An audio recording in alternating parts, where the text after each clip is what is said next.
দশম শ্রেণীর প্রিয় শিক্ষার্থী এসআলদার স্যার ইউটিউব চ্যানেল থেকে তোমাদের সবাইকে স্বাগতম। আজকে তোমাদের গণিত মডেল প্রশ্ন 2025 40 মার্কের একটি নমুনা প্রশ্নপত্র আমি এই ভিডিওর মাধ্যমে দেখাবো। প্রথম পর্যায়ক্রমিক মূল্যায়ন 2025 গাণিতিক বিশ্লেষণ সহ সম্পূর্ণ প্রশ্নপত্রের সমাধানেই আমি এই ভিডিওর মাধ্যমে দেখাবো। কাজে তোমরা যারা এখনও আমার এই চ্যানেলটিকে সাবস্ক্রাইব করোনি তারা এখন এই চ্যানেলটিকে সাবস্ক্রাইব করে বেল আইকনটি প্রেস করে দাও। হ্যাঁ, তোমরা প্রশ্নপত্রটা দেখতে পাচ্ছ। দশম শ্রেণী প্রথম পর্যায়ক্রমিক মূল্যায়ন 2025 নমুনা প্রশ্নপত্র, সময় 1 ঘন্টা 30 মিনিট, পূর্ণমান 40। এখানে তোমাদের সঠিক উত্তরটি নির্বাচন করো। এখানে সঠিক উত্তরের পাশাপাশি তোমাদের সত্য মিথ্যা, তারপরে দেখা গেছে শূন্যস্থান পূরণ এভাবে থাকতে পারে। যাই হোক, এখানে 6টি প্রশ্ন দেওয়া আছে। এমসিকিউ 1, 2, 3, 4, 5 এবং 6। এরপরে 2 নম্বরের প্রশ্ন, নির্মিত প্রশ্নগুলোর উত্তর দাও। এটা 2 মার্ক করে প্রশ্ন, ঠিক আছে। এরপরে 3 নম্বরে এই যে প্রশ্ন, তারপরে 4, হ্যাঁ এই যে 3, তারপরে এই যে 4 একটা অথবা আছে। এরপরে 5 অথবা আছে, 6 অথবা, 7 অথবা, 8 অথবা। এই হচ্ছে তোমার প্রশ্ন। হ্যাঁ, তাই তোমরা যদি ভালো করে পুরোপুরি না টেনে, হ্যাঁ একবারে সম্পূর্ণ ভালো করে যদি ফলো করো তাহলে আশা করি প্রশ্নগুলি বুঝতে পারবে, প্রশ্নের ধারণা সম্পর্কে একটা আইডিয়া তোমাদের হবে, ঠিক আছে। যাই হোক, সঠিক উত্তরটি নির্বাচন করো। প্রথমে যদি আমি সমাধান পর্বে চলে যাই, বার্ষিক একই সুদের হারে চক্রবৃদ্ধি সুদ এবং সরল সুদ সমান হয়। এটা আমি তোমাদের দ্বিতীয় চ্যাপ্টারের যে একটা টপিকস আছে সেখানে আমি একটা ভিডিওর মাধ্যমে দেখেছি। শুধু উত্তরটা বলে দিচ্ছি, তোমরা পুরোপুরি বুঝতে গেলে সেই ভিডিওটা দেখবে। তাই এখানে 1 বছর কোথায় আছে, এই যে 1, এতে টিক মারবো। এরপরে 5 বছর আসল ও সরল সুদের অনুপাত 10:3 হলে বার্ষিক শতকরা সরল সুদের হার কত হবে? 3, 30, 6 নাকি 12? উত্তর হবে 6, অর্থাৎ সি উত্তর। এরপর আমরা চলে যাচ্ছি 3 নম্বরের প্রশ্নে, নিচের কোনটি দ্বিঘাত সমীকরণ নয়? হ্যাঁ, তাহলে এর মধ্যে দেখা যাচ্ছে তিনটি দ্বিঘাত সমীকরণ, একটি দ্বিঘাত সমীকরণ নয়। সেটা হচ্ছে কি √3x + 2 হোল স্কোয়ার। এটা দেখা গেছে দ্বিঘাত সমীকরণ হবে না, কারণ এটা ক্যালকুলেশন করলে, বর্গ করলে দেখা গেছে এটা একঘাত হয়ে যাবে। অর্থাৎ তাহলে আমার এই সি নম্বরটা উত্তর হবে, ঠিক আছে। এরপর আমরা 4 নম্বরের প্রশ্নে যাই। যদি 4x² + 6kx + 9 = 0 দ্বিঘাত সমীকরণে বীজদ্বয় সমান হয়, তবে কে এর মান নির্ণয় করো। তো এখানে কে বীজদ্বয় সমান তখনই হবে যখন এর b² অর্থাৎ 6k², হ্যাঁ এই যে x এর সহগ যেটা আছে 6k², হ্যাঁ মাইনাস 4, এ হচ্ছে 4 ইন্টু সি হচ্ছে 9, অর্থাৎ এরকম 4×16 9 140, এটি ইকুয়াল যদি 0 হয়, ঠিক আছে। তো এখান থেকে এটা ক্যালকুলেশন করলে দুটো মান চলে আসবে, অর্থাৎ উত্তর হবে সি। তার এই যে এটা হবে উত্তর। এরপর আমরা চলে যাচ্ছি 5 নম্বরের পাশের চিত্রে। হ্যাঁ, ও কেন্দ্রীয় বৃত্তের ও এ বি সমান 50 degree. O A B 50 degree দেওয়াই আছে তোমার এখানে, ঠিক আছে। তারপরে সি বৃত্তের উপরে কোনো একটি বিন্দু হলে এসিবি এর মান নির্ণয় করো। তাহলে এসিবি এর মান যদি আমরা অপশন দেখি, এসিবি এর মান হচ্ছে 40 ডিগ্রি, অর্থাৎ বি নম্বর উত্তর। এরপর আমরা 6 নম্বর, ও কেন্দ্রীয় বৃত্তের এ বি এবং সিডি দুটি সমান দৈর্ঘ্যের, যা এ ও বি 70 ডিগ্রি হলে, চিত্রটা আমরা দেখে নেই। হ্যাঁ, এ বি 70 ডিগ্রি হলে সিওডি এর মান ওটা থেকে অর্থাৎ 70 ডিগ্রি, ঠিক আছে। এই হচ্ছে আমার এমসিকিউ। এবার চলে যাচ্ছি 2 নম্বরের প্রশ্ন, যেটা 2 মার্ক করে থাকবে। বার্ষিক 10% সরল সুদে কত বছরের সুদ আসলের 3/5 অংশ হবে? এখানে যদি তুমি করতে হয়, এখানে আসল ধরি এক্স, হ্যাঁ সুদের হার আর হচ্ছে 10%, বলেই দিয়েছে 10%। মোট সুদ হচ্ছে কি, আমরা মোট সুদ কীভাবে করব, যে দেখা গেছে টোটাল 3/5 অংশ আছে 3/5 গুণে এক্স আসলের, তাহলে 3x/p, তাহলে সময় টি সমান হোয়াট? আমরা জানি আই সমান p/r / 100, এই সূত্রটা জানি যদিও। এখান থেকে টিটাকে আলাদা করলে টি ইকুয়াল হবে i × 100 / p/r, মানটা বসিয়ে দিই, এক্সেস হয়ে যাবে, উত্তর হবে 6 বছর। আশা করি বুঝতে পেরেছো। এরপর আমরা চলে যাচ্ছি পরের প্রশ্ন। পি অনুপাত কিউ, হ্যাঁ 5:7 এবং p - q = -4 হলে 3p - 2q এর মান কত? এখানে p/q হচ্ছে 5:7, ধরি p সমান 5x, q সমান 7x, তাহলে p - q হবে -4। তাহলে p এর মান বসালাম 5x আর কিউর মান বসালাম -7x, হ্যাঁ তাহলে -2x = -4, x = 2, তাহলে 3p - 2q, হ্যাঁ তাহলে 3 × 5x - 2 × 7x, তাহলে 5x - 14 শুধু x, অর্থাৎ 2, তাহলে x এর মান হবে 2। এরপর আমরা চলে যাচ্ছি 3 নম্বরের প্রশ্ন। ও কেন্দ্রীয় বৃত্তের দুটি সমান্তরাল যা কেন্দ্রের বিপরীত পার্শ্বে অবস্থিত, যদি এবি সমান 10 সেন্টিমিটার এবং সিডি সমান 24 সেন্টিমিটার, এবি এবং সিডি যা দুটি দূরত্ব 17 সেন্টিমিটার হয়, তবে বৃত্তের ব্যাসার্ধ নির্ণয় করো, এরকম একটা প্রশ্ন তোমার এখানে আছে। ছবিটি দেখে নিশ্চয়ই বুঝতে পারে, হ্যাঁ, পারা যাচ্ছে যেখানে সমান্তরাল জ্যা দুটি হচ্ছে সমান্তরাল, তাহলে এবি 10 সেন্টিমিটার এবং সিডি হচ্ছে 24 সেন্টিমিটার, অর্থাৎ দ্বিগুণ। এবার তাদের মধ্যবর্তী দূরত্ব ইএফ, ইএফ হচ্ছে 17, হ্যাঁ, তাহলে সেন্টিমিটার, তাহলে ও এ অর্থাৎ এখান থেকে এখানে দূরত্ব হচ্ছে 17 সেন্টিমিটার। ও হচ্ছে বৃত্তের কেন্দ্র। আমরা জানি কোনো বৃত্তের দুটি সমান্তরাল যা, হ্যাঁ, এর মধ্যবিন্দু দুটি সংযোগ সরলরেখা কেন্দ্রগামী, ঠিক আছে, সমান্তরাল যা যদি হয় ওই দুটার মধ্যবিন্দু, অর্থাৎ এ বি এর মধ্যবিন্দু হচ্ছে তোমার ই এবং সিডি এর মধ্যবিন্দু এফ। আবার ইএফ আমরা চিত্রটা একটু দেখে নেই, হ্যাঁ, এই যে এখানে চিত্রটা দেখে নাও। ও বিন্দুগামী ধরি এফ ও সমান এ সেন্টিমিটার এবং ওই সমান 17 মাইনাস এ, সুতরাং বোঝাই যাচ্ছে বি সমান 5 সেন্টিমিটার, ডি সমান 12 সেন্টিমিটার এবং বিও এবং ডিও বৃত্তের ব্যাসার্ধ, ঠিক আছে। তাহলে এখন সমকোণী ত্রিভুজে অতিভুজের সূত্র কি? লম্ব স্কোয়ার প্লাস ভূমি স্কোয়ার, হ্যাঁ, সমান অতিভুজ স্কোয়ার। তাহলে সেখান থেকে এই ক্যালকুলেশন করলে দেখা যাচ্ছে 20 মানটা বসিয়ে দিলে ইকুয়াল 5 হয়। অর্থাৎ তোমরা নর্মালি এটা একটু ক্যালকুলেশন করে দেখবে যে এখানে কি 5 সেন্টিমিটার বৃত্তের ব্যাসার্ধ হবে, তাহলে 13 ইকুয়াল 5 সেন্টিমিটার।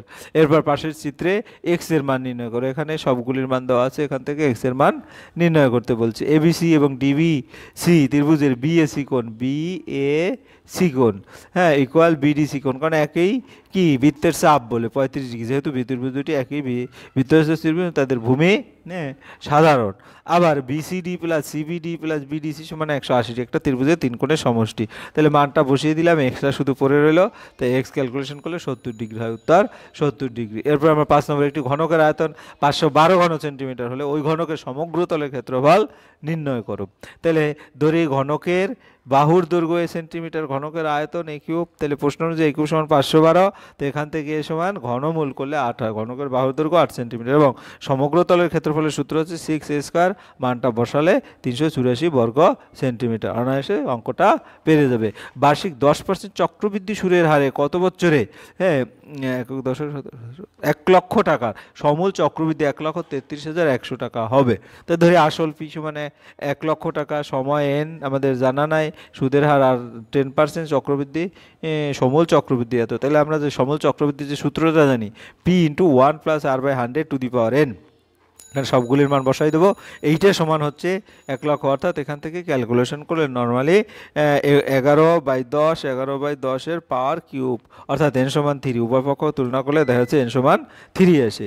এই হয়ে গেল। এরপরে আমরা চলে যাব অথবার প্রশ্নে। একটি গাছের উচ্চতা প্রতি বছর 20% হারে বৃদ্ধি পায়। গাছটির বর্তমান উচ্চতা 28.8 মিটার হলে 2 বছর আগে গাছটির উচ্চতা কত ছিল নির্ণয় করো। ধরি 2 বছর আগে গাছটির উচ্চতা x মিটার, তাহলে প্রতি বছর উচ্চতা 20%, হ্যাঁ, বৃদ্ধি, তাহলে বর্তমানে গাছটির উচ্চতা হবে x into x plus 20/100 to the power, অর্থাৎ এটাও কিন্তু একটা চক্রবৃদ্ধির সূত্র।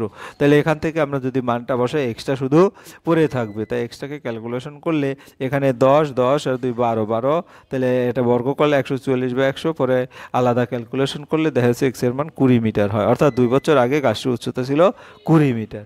এরপরে সমাধানে চলে যায়, অর্থাৎ 4 নম্বরের প্রশ্ন, যে কোনো একটি 2x plus 1 plus 3/2x plus 1 equal 4, যেখানে x ইকুয়াল মাইনাস হাফ। তো এটা দেওয়া আছে। তারপরে আমরা কি করব, 2x প্লাস 1 এই একে এ ধরলে a প্লাস 3/a এরকম একটা টার্ম হয় ইকুয়াল 4। তারপরে এটা যদি বর্গমূল এ দ্বারা গুণ করি, a square plus 3 plus 4a, অর্থাৎ এটা একপাশে নিয়ে আসলে এটা একটা মিডল টার্ম হয়, a square minus 3a minus a plus 3, অর্থাৎ এখান থেকে a মাইনাস 3 এবং a মাইনাস 1 ইকুয়াল 0, তাই a মাইনাস 3 ইকুয়াল 0। তাহলে এর পরিবর্তে 2x প্লাস 1 ইকুয়াল 3, অর্থাৎ x এর মান পাবো আমরা 1। এরপর পরবর্তীতে আবার a মাইনাস 1 ইকুয়াল 0, তাহলে এর পরিবর্তে 2x প্লাস 1 বসালে x এর মান পাবো 0, অর্থাৎ x এর মান হবে 1 অথবা 0। এরপর আমরা চলে যাই অথবা প্রশ্নে, মানে 2 নম্বরের যে প্রশ্নটা, তাহলে এরকম একটা টার্ম আছে। তাহলে এখান থেকে আমরা কি করব, হ্যাঁ, x মাইনাস 2 x মাইনাস 4 উপরে 2 প্লাস 2 প্লাস 2 প্লাস 3/2, অর্থাৎ প্রতিটার ক্ষেত্রেই আমি যদি কি করি, দেখা গেছে এখানে উভয় পক্ষে যদি আমি 2 দ্বারা গুণ করি, তাহলে এরকম একটা টার্ম হয়। তো 2 দ্বারা কেন গুণ করব, অর্থাৎ x মাইনাস 4/1 আবার 1/x মাইনাস 2, দুটো টার্ম চলে আসবে, এই দুটো, অর্থাৎ এই দুটো এটা যদি যোগ করি, আবার দেখা যাচ্ছে সে আগের টার্মে থেকে যায়, কিন্তু আহ, তাতে লাভ কি? তাতে লাভ হচ্ছে এক্স মাইনাস ফোর এই দুটো কাটা যাচ্ছে, আবার এই দুটো কাটা যাচ্ছে, এক্স মাইনাস সিক্স কাটা যাচ্ছে। হুম, বাকি থাকে তোমার কি এক্স মাইনাস 8, হ্যাঁ 2, এই দুটো বাকি থেকে পরে নর্মাল ক্যালকুলেশন করবো লসাগু। লসাগু করলে দেখা যাচ্ছে এরকম একটা টার্ম আসবে, 2x² - 20x + 50। তাহলে 2x² - 20x + 50, এখান থেকে 2 কমন নিলে দেখা যাচ্ছে x² - 10x - 15। এটা আবার a মাইনাস বি হোল স্কোয়ারের সূত্রে যায়, a minus B whole square মানে x-5 ইকুয়াল, বা এটাকে যদি আমি আরেকটু যদি বুঝতে সমস্যা হয়, x-5 ইন্টু x-5 ইকুয়াল 0। ঠিক আছে, দুটো x-5 মাইনাস x-5, অর্থাৎ এটা ইকুয়াল যদি 0 হয় তাহলে x ইকুয়াল কত হবে? x ইকুয়াল 5 এবং x ইকুয়াল 5, নির্ণয় সমাধান x ইকুয়াল দুটো 5। এরপরে ষোলোতা একটি সমকোণী ত্রিভুজ এঁকেছে যার অতিভুজের দৈর্ঘ্য 13 সেন্টিমিটার এবং অপর দুটি বাহুর দৈর্ঘ্য অন্তর 7 সেন্টিমিটার। ষোলোতার আঁকা সমকোণী ত্রিভুজের অপর দুটি বাহুর দৈর্ঘ্য নির্ণয় করো। এখানে তোমরা যেটা বলেছে সে অনুসারে ধরে নিলাম কি অতিভুজ 13 সেন্টিমিটার যেটা দেওয়া আছে, তাহলে অপর দুটির বাহুর দৈর্ঘ্য অন্তর, তাহলে একটি যদি এ হয় অপরটি হবে a+7। সুতরাং তাহলে আমরা সমকোণী ত্রিভুজের সূত্র জানি কি, অতিভুজ স্কোয়ার সমান লম্ব প্লাস ভূমি স্কোয়ার। তাহলে সেই সূত্র অনুসারে ab² + bc² ইকুয়াল ac²। মানটা বসিয়ে দেবো, মানটা বসিয়ে এক পাশে ক্যালকুলেশন করব, দেখা গেছে কত হয়, square plus 7a minus 60 equal 0। তাহলে এখানে যদি আমি 60কে মিডল টার্ম করে 4×15 বা 5×12 = 60, 12 আর 5 আবার বিয়োগ করলে 7 হবে। এখান থেকে হয় কত হবে, দেখা যাচ্ছে তোমার a+12 ইকুয়াল 0 অথবা a=-12, a-5 ইকুয়াল 0 অথবা সমকোণী ত্রিভুজের লম্ব 5 সেন্টিমিটার, ভূমি 5 + 7 12 সেন্টিমিটার। তাহলে সমকোণী ত্রিভুজের অপর দুটি বাহুর দৈর্ঘ্য যথাক্রমে 5 সেন্টিমিটার এবং 12 সেন্টিমিটার। এরপর আমরা অথবা প্রশ্নে যাই, যদি দুই অঙ্কের একটি ধনাত্মক সংখ্যা উহার এককের ঘরের অঙ্ক দিয়ে গুণ করলে গুণফল 189 হয়, দশকের ঘরের অঙ্ক এককের ঘরের অঙ্কের দ্বিগুণ হয়, তবে এককের ঘরের অঙ্কটি নির্ণয় করো। ধরি এককের অঙ্ক x, তাহলে দশের অঙ্ক 2x, সংখ্যাটি হবে 2x × x, অর্থাৎ যেহেতু দশক 10 দ্বিগুণ প্লাস x × 1 অর্থাৎ 21x, তাই 21x × x অর্থাৎ অঙ্ক দুটির গুণফল 189, বা 21x² ইকুয়াল 189, 21 189 কি করলে 9 থাকে, তো x ইকুয়াল ±3 অর্থাৎ x ইকুয়াল 3। ক্লিয়ার? এরপরে আমরা 6 নম্বরের প্রশ্ন, যে ABCD ক্রমিক সমানুপাতি হলে প্রমাণ করো a² + b² + c² into b² + c² + d² equal ab + bc + cd whole square.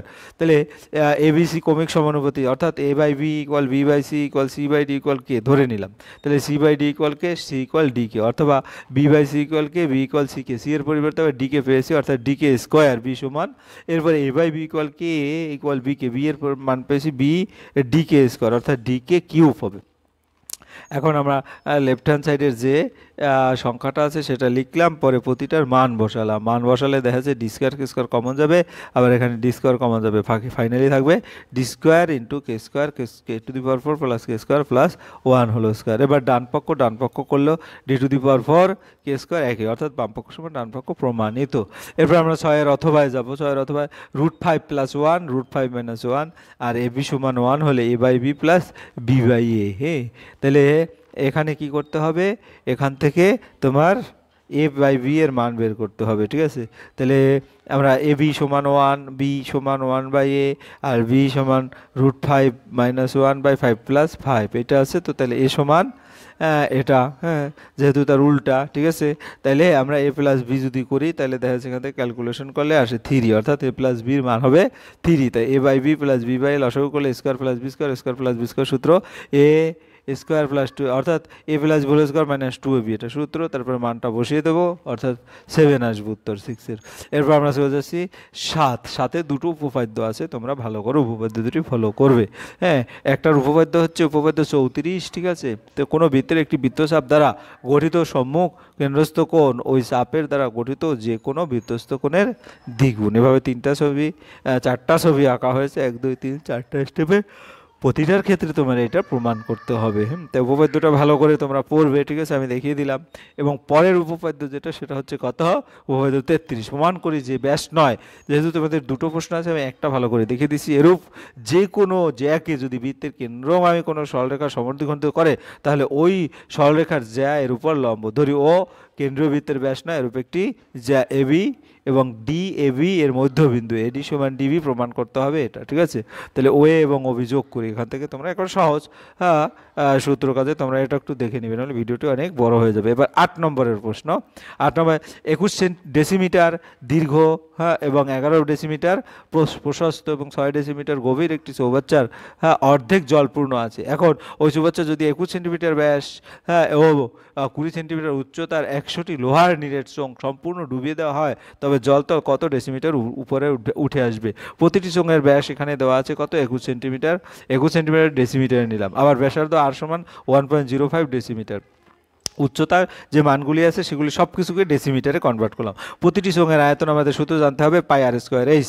তাই পাইয়ের মান প্রতিটি চোঙের আয়তন হবে তাহলে 100 গুণ পাই আর স্কোয়ার এইচ, ঠিক আছে, কারণ এটার কত 100টি যেহেতু, ঠিক আছে। তাহলে এখানে প্রতিটি চোঙের আয়তন যেখানে আমরা পেলাম এখানে পাই আর স্কোয়ার এইচ, তা 100 ইন্টু পাই আর স্কোয়ার এইচ ঘন সেন্টিমিটার, 100 ইন্টু পাইয়ের মান 22/7 আর আর এর মান 1/05 স্কোয়ার ইন্টু হ্যাঁ এইচ হচ্ছে 2 ঘন সেন্টিমিটার। তো চৌবাচ্চার দৈর্ঘ্য 21 ডেসিমিটার, প্রস্থ 11 ডেসিমিটার। যদি ধরি চোঙগুলো ডুবানোর পর জলতলের উচ্চতা বৃদ্ধি পাবে x ডেসিমিটার, অর্থাৎ বৃদ্ধি পাবে জলতলের আয়তন 21 গুণ 11 গুণ x ডেসিমিটার। হ্যাঁ, তাহলে প্রশ্ন মতে এইটাই হচ্ছে এটা, ঠিক আছে। তাহলে এখান থেকে x এর মান আসে 3, অর্থাৎ ক্যালকুলেশন করলে 3 পাবা। এরপরে অথবা একটি নিরেট হ্যাঁ চোঙের উচ্চতা ও ভূমির ব্যাসার্ধের দৈর্ঘ্যের অনুপাত 3:1, চোঙটির আয়তন 1029 পাই ঘন সেন্টিমিটার, চোঙটির সমগ্র তলের ক্ষেত্রফল। হ্যাঁ, তাহলে চোঙের উচ্চতার ব্যাসার্ধের অনুপাত দেওয়া আছে, ধরো উচ্চতা থ্রাইজ এক্স, যেহেতু অনুপাত আসে সেই অনুসারে তোমরা অনেক আগে থেকে অঙ্ক করছো, এক্স ধরতে হয় 3 থ্রাইজ এক্স 1 এক্স এরকম করে। চোঙের আয়তন পাই আর স্কোয়ার এক্স মানটা বসিয়ে দেবো 3 পাই এক্স কিউব ঘন সেন্টিমিটার। প্রশ্ন মতে এই মানটাই হ্যাঁ 1029 পাই, তাহলে এখানে থ্রাইজ এক্স ইকুয়াল 1029 পাই পাই চলে গেল। তারপরে এক্স কিউব হচ্ছে 343, এক্স হচ্ছে 7 কিউব হোল স্কোয়ার, ঠিক আছে। তাহলে অর্থাৎ এক্স এর মান আমরা পেলাম থ্রাইজ এক্স, এইচ এর মান পাবো তাহলে 3 × 7 21 সেন্টিমিটার, ব্যাসার্ধ হবে আর সমান এক্স অর্থাৎ 7 সেন্টিমিটার। চোঙটির সমগ্র তলের ক্ষেত্রফলের সূত্র কি 2 পাই আর ইন্টু এইচ প্লাস আর। তাহলে এখানে মানটা বসিয়ে দেবো, বসিয়ে দেওয়ার পর দেখা যাচ্ছে এটা 28 অর্থাৎ 1232 বর্গ সেন্টিমিটার। চোঙটির সমগ্র তলের ক্ষেত্রফল 1232 বর্গ সেন্টিমিটার। এই হচ্ছে তোমার সম্পূর্ণ যে প্রশ্ন তার সমাধান। তোমরা ভিডিওটি ভালো করে দেখলে আশা করি এইরকম লেভেলের প্রশ্ন তোমাদের আসবে, আগে থেকে ভালো করে প্র্যাকটিস হ্যাঁ করতে পারবে। যাই হোক, পরিশেষে তোমাদের বলবো তোমরা যারা এখনও আমার এই চ্যানেলটা কি সাবস্ক্রাইব না করে দেখেছো তাদের বলবো প্লিজ প্লিজ প্লিজ চ্যানেলটি সাবস্ক্রাইব করে বেল আইকনটি প্রেস করে রাখো, এরকম আরও অনেক ভিডিও পাওয়ার জন্য। ভিডিওটি দেখার জন্য অসংখ্য ধন্যবাদ। ভিডিওটি ভালো লাগে লাইক কমেন্ট শেয়ার করতে ভুলো না। আজ এই পর্যন্ত, ধন্যবাদ সবাইকে।